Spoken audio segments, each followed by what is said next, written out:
và hayสลาดินนี่คือสัตว์ในតំបន់ជនបទហើយសាលារៀនយើងខ្ញុំមានពីថ្នាក់មត្តេយ្យសិក្សារហូតដល់ថ្នាក់ទី6កូនសិស្សនិងលោកគ្រូអ្នកគ្រូគាត់ការទុកដាក់សម្រាមរបស់ពួកគាត់អត់បានត្រឹមត្រូវបាទយើងខ្វះបន្ទប់ទឹកសម្រាប់សិស្សសិស្សហ្នឹងប្រើប្រាស់យើងអត់មានប្រភពទឹកសម្រាប់ឲ្យសិស្សបរិភោគទី2យើងមិនមានសិស្សមិនមានសុខភាពល្អប្រសើរ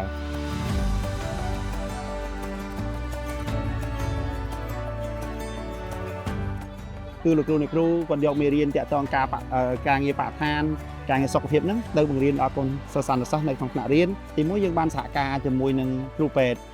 ដើម្បីអញ្ជើញគាត់មកផ្ដល់ជាមេរៀនផ្ដល់ជាបទពិសោធន៍ក្នុងការថែរក្សាសុខភាពតាក់ទងនឹងការជំងឺផ្សេងៗហ្នឹងដល់កូនសិស្ស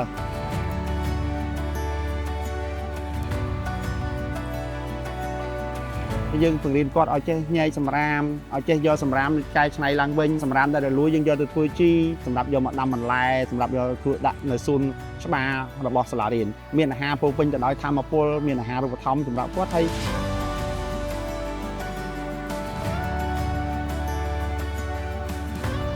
យើងមានបរិស្ថានស្រស់ស្អាតជាងមុនមានបន្ទប់ទឹកប្រើប្រាស់ល្អស្អាតជាងមុនបាទមានកន្លែងលាងដៃមានកន្លែងសម្រាប់ទឹកសម្រាប់សិស្សហូបអីជាដើមធ្វើឲ្យកូនគាត់ចង់មករៀនខ្ញុំចេះលាងដៃនឹងសាប៊ូ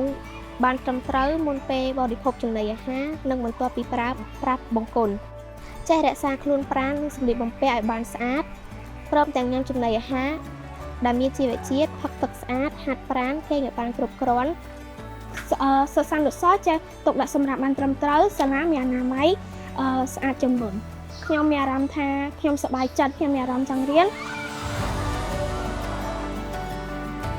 តែនៅពេលដែលយើងបានអនុវត្តគម្រោង AIA ហ្នឹងយើងបានផ្លាស់ប្ដូរអេយ៉ាបតក៏ដូចជាបានផ្លាស់ប្ដូរនៅទម្លាប់នៃការរស់នៅរបស់ប្រជាពលរដ្ឋក៏ដូចជាសិស្សានុសិស្សនិងលោកគ្រូអ្នកគ្រូយើងឲ្យគាត់ងាកមកស្រឡាញ់បរិស្ថានឲ្យ